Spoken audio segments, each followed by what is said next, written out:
आजकल एक सवाल ऐसा है जिसका जवाब मुझे लगभग हर लाइव में देना पड़ता है और हर रोज कमेंट्स में देना पड़ता है। चौंकिएगा नहीं, ये सच है। ये सवाल सबसे ज्यादा पूछा जा रहा है। आल्टो टर्बो आरएस कब भारतीय बाजार में आ रही है, और आ रही है तो आप क्यों नहीं मुझे बता रहे हैं। सुनने में आया है कि ये कार 32 से लेकर 37 किलोमीटर पर लीटर का एवरेज देती है। क्या आप छिपाना चाहते हैं? क्योंकि सोशल मीडिया में बहुत तेजी से बातें चल रही हैं, लेकिन कोई भी नहीं बताता इस बारे में। आप मुझे नई आल्टो के बारे में सब कुछ बताइए। ये सवाल रोज मेरे पास आते हैं, तो चलिए फिर आज पोल खोल ही देते हैं कि क्या है सच्चाई, क्यों नहीं बताते हम, और क्या है अफवाह। मैं हूं आपका होस्ट अमित और आप देख रहे हैं आस्क कार्गो। आज मैं आल्टो के बारे में सब कुछ बताना चाहता हूं। जी हाँ, नई आल्टो के बारे में। ये एक नहीं दो आल्टो हैं। जी हाँ, एक चीज और, आप इसे न्यू आल्टो कहना बंद कर दीजिए। पहले ये न्यू नहीं है। 2014 में पहली बार शोकेस की गई थी। 2015 में जापान में लॉन्च कर दी गई थी। 2017 आ गया है। ऑलमोस्ट 3 साल होने वाले हैं इस कार को। ये नई कैसे रह गई, मुझे ये बताएं पहले।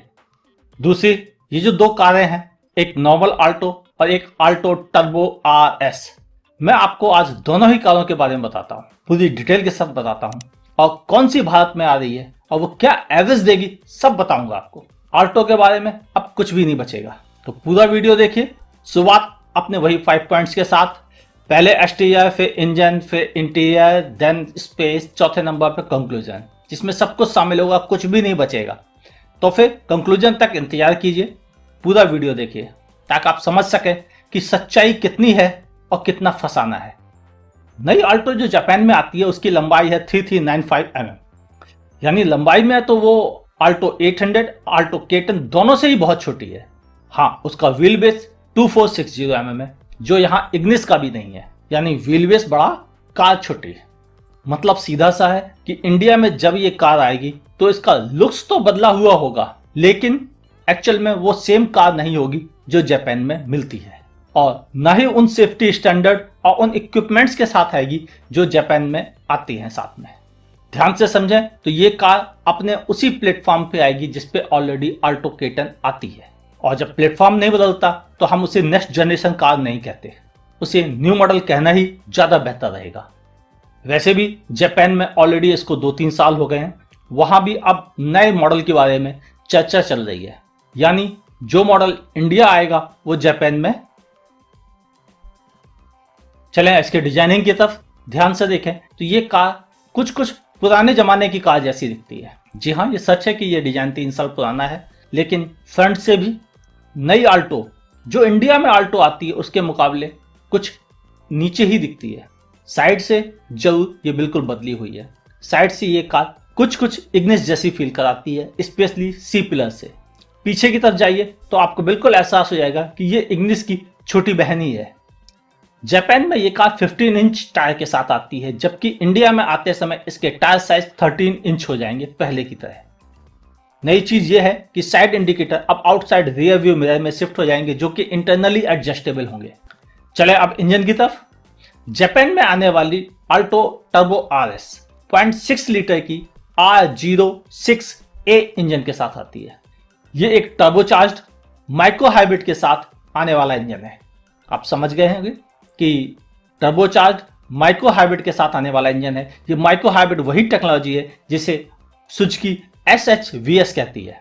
ये इंजन 64 PS की पावर देता है 6000 RPM पर, और 98 Nm का टॉर्क मिलता है 3000 RPM पर। क्या ये इंजन इंडिया में आएगा टर्बो आरएस में? तो पहली चीज, ये इंजन को कंप्लीटली नए प्लेटफॉर्म, नई डिजाइन, नई असेंबली लाइन के साथ बनाया गया है। दूसरा, इसमें जो SHVS या आप इसे कह सकते हैं माइक्रो हाइब्रिड टेक्नोलॉजी जो यूज की गई है, उसके लिए खास तरह की लिथियम आयन बैटरी का इस्तेमाल किया गया है, जो कि काफी एक्सपेंसिव है। उस बैटरी पैक की कीमत लाख रुपए से ज्यादा है, और वहां पर यह माइक्रो हाइब्रिड सिस्टम जो यूज किया जा रहा है वो इंडियन माइक्रो हाइब्रिड सिस्टम से 2 जनरेशन आगे का है, यानी वो काफी एक्सपेंसिव भी है और क्वालिटी में काफी एडवांस भी। तो अब नए इंजन को तैयार करना, वो भी एक कार के लिए, बिल्कुल समझदारी नहीं है मारुति सुजुकी के लिए। इसलिए ये इंजन इंडिया में मैन्युफैक्चर नहीं किया जाएगा। जब इंडिया में ये इंजन, ये माइक्रो हाइब्रिड टेक्नोलॉजी, ये लिथियम आयन बैटरी नहीं मैन्युफैक्चर की जा रही है, तो फिर ये कार कैसे आ सकती है? क्लोज। दूसरी चीज, इंडिया में जब ये कार आएगी तो वही पुराने 800 और K10 इंजन के साथ आएगी। बाद में इसमें CNG का ऑप्शन भी जोड़ा जाएगा, क्योंकि इस इंजन के इंडिया में आने की कोई गुंजाइश नहीं।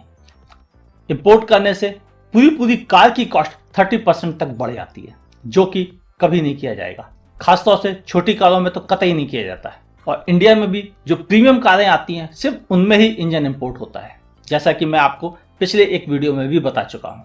अब चलें इंटीरियर की तरफ। इंटीरियर से ये कार बिल्कुल नई है, काफी बदला हुआ इंटीरियर है, लेकिन वो भी जो इंडिया में आने वाली आल्टो है उससे मुझे कुछ थोड़ा सा पुराना सा फील होता है। हाँ, हो सकता है आपको ऐसा फील ना हो, लेकिन मुझे फील होता है कि जो नया आल्टो टर्बो RS में इंटीरियर यूज किया जा रहा है वो आउटडेटेड लग रहा है। इंडिया में आते समय ये डैशबोर्ड काफी बदल जाएगा। वहां टर्बो RS में ऑल ब्लैक इंटीरियर के साथ आती है, यहां पर डुअल टोन इंटीरियर के साथ आएगी पहले की तरह। जो बड़ा चेंज है वो ये कि अब टच स्क्रीन आ जाएगा इंफोटेनमेंट सिस्टम में, वो भी टॉप मॉडल है। और स्टीयरिंग माउंटेड कंट्रोल्स भी आ जाएंगे, लेकिन सिर्फ टॉप एंड वेरिएंट में। इस टच स्क्रीन में एंड्रॉयड ऑटो और मिरर जैसी फैसिलिटीज होंगी, ताकि आप अपने मोबाइल का ज्यादा से ज्यादा इस्तेमाल कर सकें।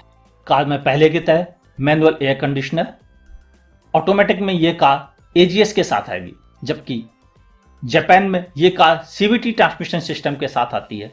जबकि जापान में टर्बो RS 2 व्हील ड्राइव और ऑल व्हील ड्राइव सेटअप के साथ आती है। इतना इक्विपमेंट लेवल इंडिया में कभी नहीं आ सकता, मारुति तो कभी नहीं देगी। वहां कोलिजन अवॉइड सिस्टम यूज किया जाता है, ABS, EBD, brake assist, hill assist, vehicle stability programs जैसे चीजें स्टैंडर्ड हैं। इंडिया में इस तरह की कारें 10 लाख से ऊपर की कीमत में आती है। कोलिजन अवॉइड सिस्टम के साथ तो कोई भी कार नहीं आती है, एटलीस्ट 30-40 लाख से नीचे की।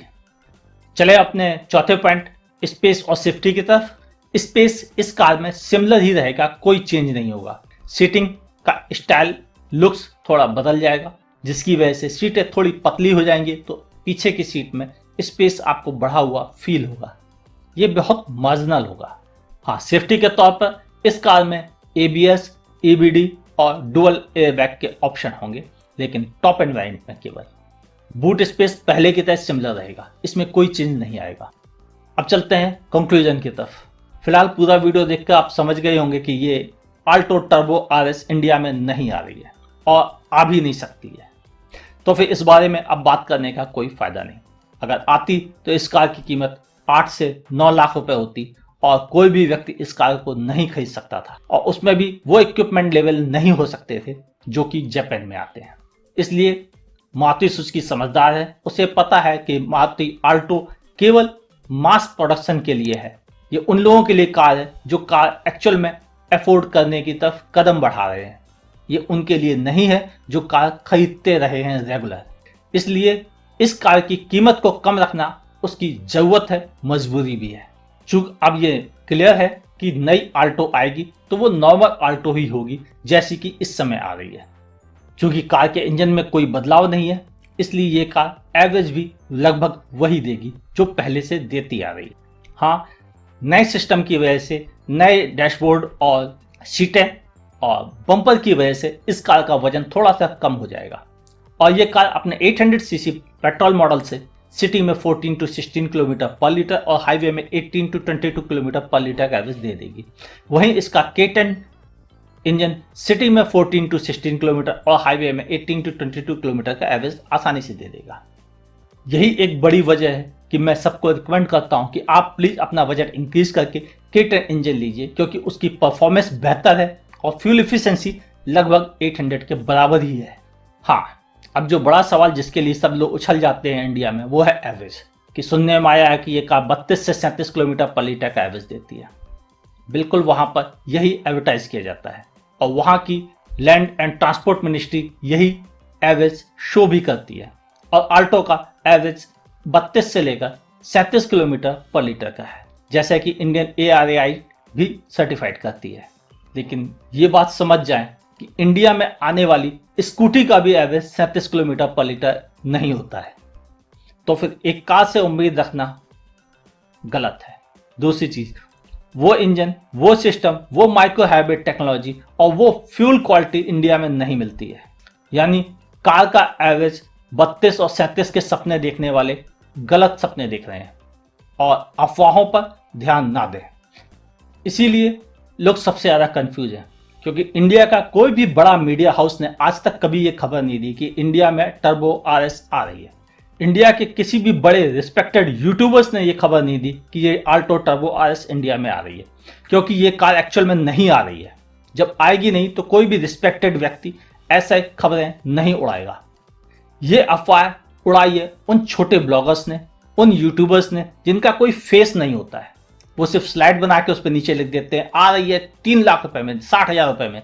ये उन लोगों की हरकतें हैं और कुछ लोग उनकी बातों में आकर इस कार से उम्मीद लगा बैठे हैं कि ये इंडिया में आएगी और इसकी कीमत 1,00,000-1,50,000 रुपए ही होगी, जबकि ऐसा कुछ भी नहीं होने वाला है।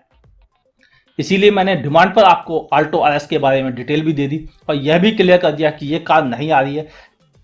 इसलिए अब इन अफवाहों पर विराम लग जाना चाहिए।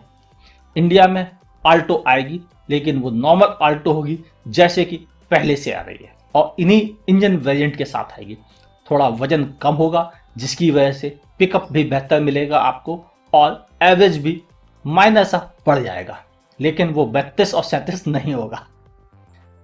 चले कीमत की तरफ। हाँ, नई चीज़ों के बदलने के साथ नए सेफ्टी इक्विपमेंट और टच स्क्रीन की वजह से कार की कीमत थोड़ी बढ़ सकती है। यह कार अब 3,50,000 रुपए से लेकर 4,50,000 रुपए तक आएगी। मतलब कि इस कार की कीमत 20,000 से लेकर 40,000 रुपए तक बढ़ जाएगी। ये तो रहा एक अपडेट आने वाली नई आल्टो के बारे में। ये आल्टो कब आएगी अभी कोई डेट कंफर्म नहीं है, इसलिए मैं आपको कोई डेट, कोई एक्सपेक्टेशन नहीं दे रहा हूँ। मारुति सुजुकी यानी इंडियन सुजुकी इस पर काम कर रही है। कुछ चेंज होंगे, लेकिन वो जापान में आने वाली आल्टो से काफ़ी डिफर होंगे। कुछ लुक्स में अंतर आएगा, इग्निस जैसी लग सकती है, लेकिन बहुत ज़्यादा चेंजेस की उम्मीद मत रखिए। ये अपडेट अगर आपको पसंद आया है तो लाइक करने में देर न लगाएं। अगर पसंद नहीं आया है डिसलाइक कर सकते हैं, लेकिन मेरी रिक्वेस्ट है लाइक कीजिएगा, अच्छा लगता है। मैं अमित अपने प्रोग्राम में न्यूज़, रिव्यूज़, आपके क्वेश्चन आंसर और नई नई टेक्नोलॉजी के बारे में आपसे बात किया करता हूँ। अगर आप ऐसे ही इंटरेस्टिंग वीडियो रेगुलर देखना चाहते हैं तो हमारे चैनल को सब्सक्राइब कर लें। और अगर आप सबसे पहले लाइक, शेयर और कमेंट करना चाहते हैं तो फिर नोटिफिकेशन बेल को पुश करने में देर ना करें। मैं अमित अब आपसे इजाज़त चाहता हूँ। हमारा वीडियो अंत तक देखने के लिए आपका बहुत बहुत धन्यवाद। देखते रहिए आस्क कार्गो।